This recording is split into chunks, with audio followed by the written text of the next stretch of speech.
I felt led by the Lord to read the book of John again. And I've read the book of John many, many times, and each time I read it, I get something new out of it. And I've been finding myself just really, really craving to read the book of John. I don't know if anybody out there watching this is feeling the same way. I know there's a lot of hunger for the Word of God these days, and that's amazing.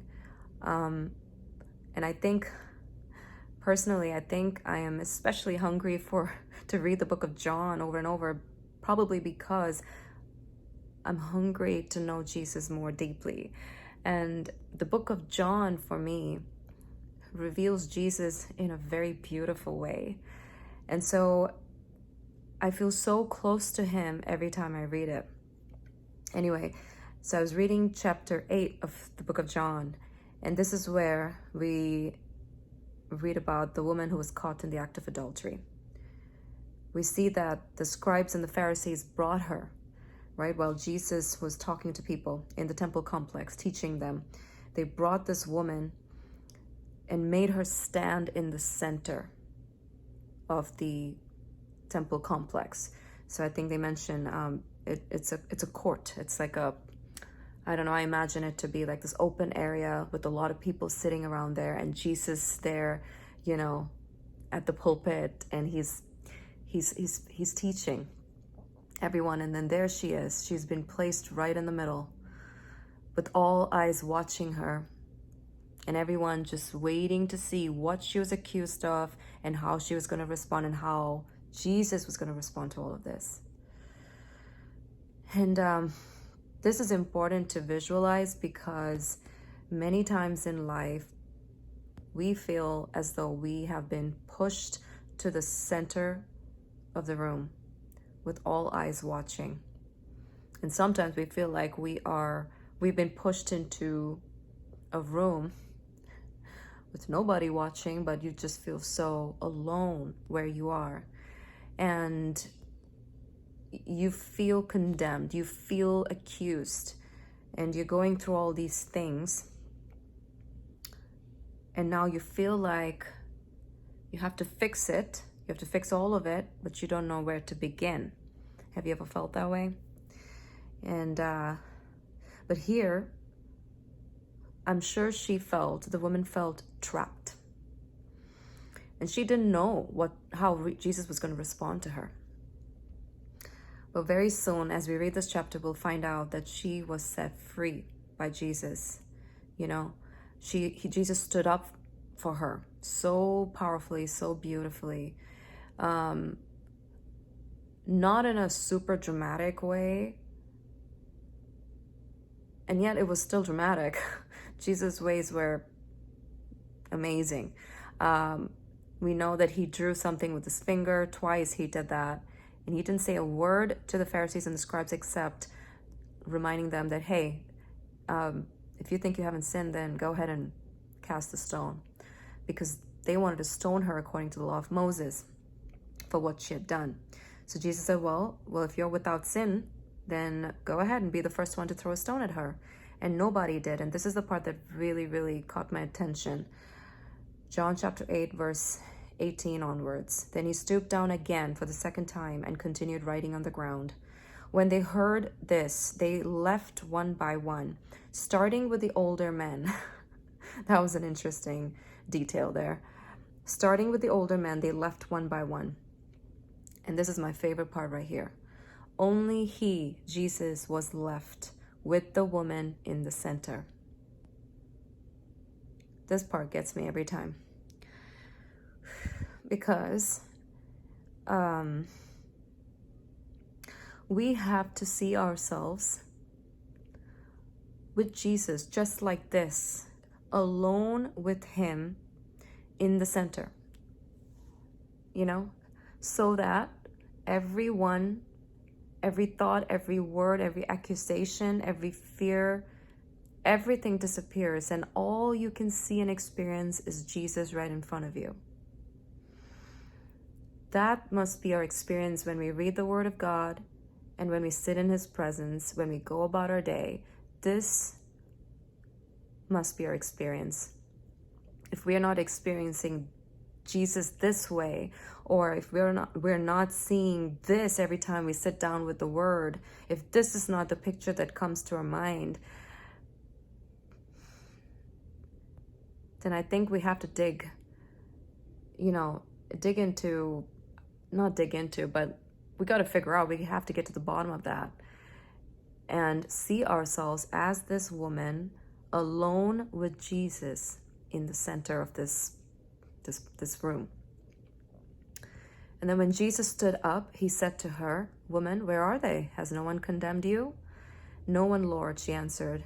"Neither do I condemn you," said Jesus. "Go, and from now on do not sin anymore."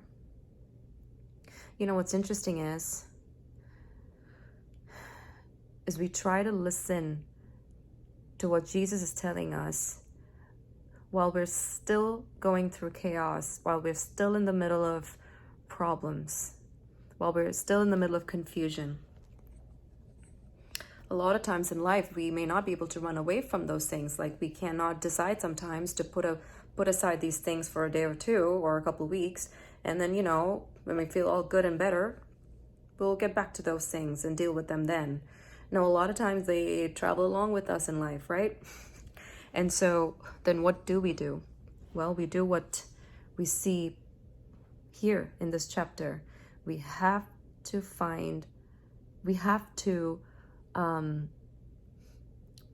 be okay being alone with Jesus so that everything else will disappear.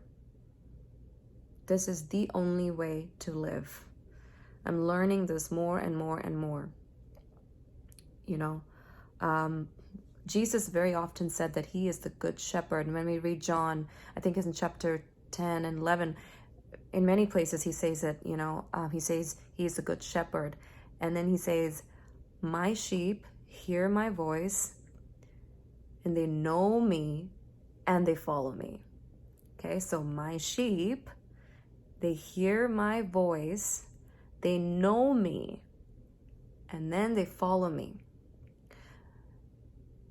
The hearing of his voice when he calls us and talks to us, and knowing him on a personal level, and then being able to follow him are all interconnected. That verse isn't just giving us the sweet imagery of, Jesus being a good shepherd and we are the sheep and we just,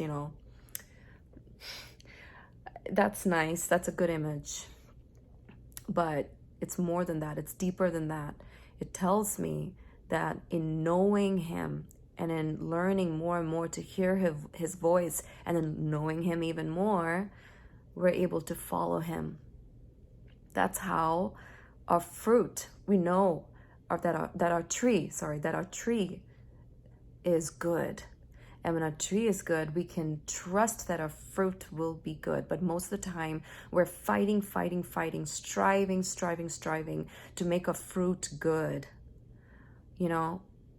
without realizing that as long as you know Jesus and you're following him with all your heart, then your tree is good and your fruit is also good.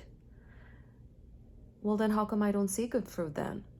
Well, you tell the devil to shut up and you keep listening for Jesus' voice.